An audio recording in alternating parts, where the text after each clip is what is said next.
आखिर रक्षाबंधन क्यों मनाया जाता है और रक्षाबंधन की शुरुआत कैसे हुई थी। इस साल रक्षाबंधन 19 अगस्त सोमवार के दिन होने वाला है। रक्षाबंधन का परंपरा सदियों से भारतीय जनमानस का भाग रहा है।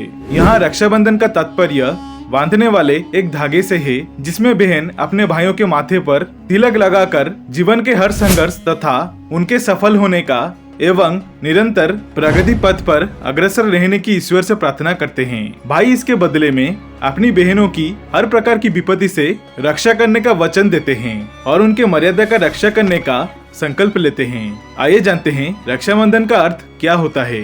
रक्षाबंधन का यह शब्द दो शब्दों की मिलन से होता है, रक्षा और बंधन। सांस्कृतिक भाषा के अनुसार यह शब्द का अर्थ होता है कि एक ऐसा बंधन जो रक्षा प्रदान करता है। यहाँ पर रक्षा का अर्थ रक्षा प्रदान करना होता है और बंधन का मतलब होता है एक प्रेम की डोर जो कि रक्षा प्रदान करे।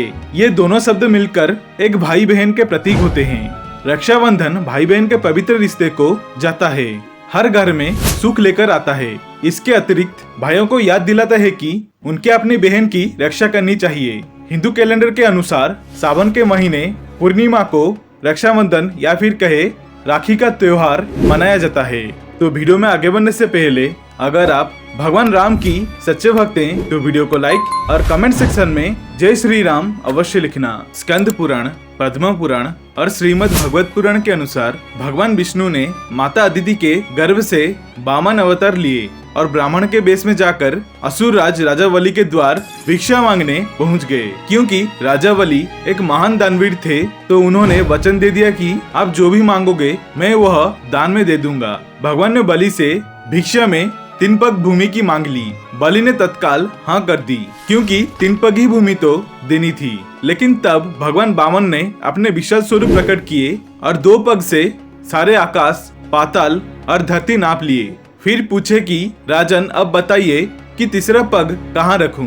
तब विष्णु भक्त राजा बलि ने कहा, भगवान आप मेरे सिर पर ही पग रख लीजिए। और फिर भगवान ने राजा बलि को रसातल का राजा बनाकर अजर अमर होने का वरदान दे दिए। राजा बलि 7 चिरंजीवियों में से एक हैं। वह आज भी जीवित हैं। परंतु बलि ने इस वरदान के साथ ही अपने भक्ति के बल पर भगवान से रात दिन अपने सामने रहने की वचन भी ले लिया। भगवान को वामन अवतार के बाद पुनः माता लक्ष्मी के पास जाना था, लेकिन भगवान ये वचन देकर फंस गए और वे वही रसातल में बाली की सेवा में रहने लगे। उधर इस बात से माता लक्ष्मी चिंतित हो गई। ऐसे में नारद मुनि ने आकर देवी लक्ष्मी को एक उपाय बताया।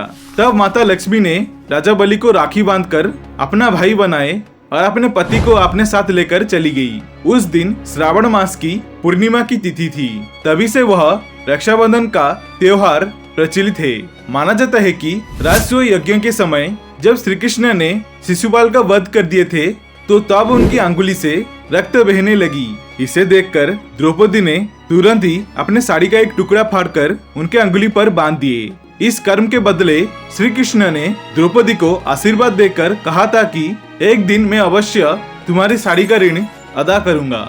इस कर्मों के कारण श्री कृष्ण ने द्रौपदी के वस्त्रहरण के समय उनके साड़ी को इस पुण्य के बदले ब्याज सहित इतना बड़ा कर लौटा दिया और उनकी लाज बच गई। कहते हैं कि इसके बाद रक्षाबंधन पर बहन द्वारा राखी बांधने की परंपरा की शुरुआत हुई थी। उत्तर भारत में रक्षाबंधन वाले दिन अर्थात श्रावण की पूर्णिमा को राखी का त्योहार मनाया जाता है, जबकि दक्षिण भारत में समुद्री क्षेत्रों में नारियल पूर्णिमा का परंपरा मनाया जाता है। नारियल पूर्णिमा खासकर सभी मछुआरों का त्योहार होता है। मछुआरे भी मछली पकड़ने का शुरुआत इसी दिन से भगवान इंद्र तथा वरुण देव की पूजा करने से किए थे। पूजा के दौरान विधिवत रूप में उन्हें केलों के पत्तों को समुद्र किनारे नारियल अर्पित किया जाता है। इसलिए इस राखी पूर्णिमा को वहाँ नारियल पूर्णिमा भी कहा जाता है। दक्षिण भारत में यह त्योहार समाज का हर वर्ग अपने अपने तरीके से मनाते हैं। इस दिन जनेऊ धारण करने वाले अपने जनेऊ बदलते हैं। इस कारण यह त्योहार को अभिक्तम भी कहा जाता है। इसे श्रावणी या फिर कहे ऋषि तर्पण भी कहते हैं। प्राचीन काल से ही राखी के रूप में मोली या कलावा बांधने का प्रचलन रहा है। हाथ के मूल में 3 रेखाएं होते हैं जिनको मणिबंध कहते हैं। भाग्य एवं जीवन रेखा का उद्गम स्थल ही मणिबंध ही है। इन तीनों रेखाओं में दैहिक, दैविक एवं भौतिक जैसा त्रिविध तापों का देने एवं मुक्त करने की शक्ति रहती है। इन मणिबंधों का नाम भगवान शिव, भगवान विष्णु एवं भगवान ब्रह्मा है। इसी तरह माता शक्ति, माता लक्ष्मी एवं माता सरस्वती का भी यहाँ पर साक्षात वास होता है। जब हम कलावा का मंत्र रक्षा हेतु पढ़कर कलाई में बांधते हैं तो यह 3 धागों का सूत्र त्रिदेवों तथा त्रिशक्तियों को समर्पित हो जाता है, जिससे रक्षा सूत्र धारण करने वाले प्राणी की सभी प्रकार की रक्षा होती है। महाभारत में भी रक्षाबंधन का पर्व का उल्लेख है। जब युधिष्ठिर ने भगवान कृष्ण को पूछा था कि सभी संकटों को कैसे पार कर सकते हैं, तो श्री कृष्ण ने उनकी तथा उनकी सेनाओं के हाथों में रक्षा के लिए राखी का त्योहार मनाने के लिए कहे थे। शास्त्रों का ऐसा मत है कि मौली या राखी बांधने से त्रिदेव अर्थात ब्रह्मा, विष्णु, महेश तथा तीनों देवियां लक्ष्मी, पार्वती एवं सरस्वती की कृपा प्राप्त होती है। ब्रह्मदेव की कृपा से कीर्ति, भगवान विष्णु की कृपा से रक्षा तथा भगवान शिव की कृपा से दुर्गुण का नाश होता है। इसी प्रकार लक्ष्मी से धन, माता दुर्गा से शक्ति एवं माता सरस्वती के कृपा से बुद्धि प्राप्त होती है। यह मौली किसी देवी या फिर कहे देवता के नाम पर भी बांधी जाती है, जिससे संकटों और विपत्तियों से व्यक्ति की रक्षा होती है। यह मंदिरों में भी मन्नत के लिए भी बांधी जाती है।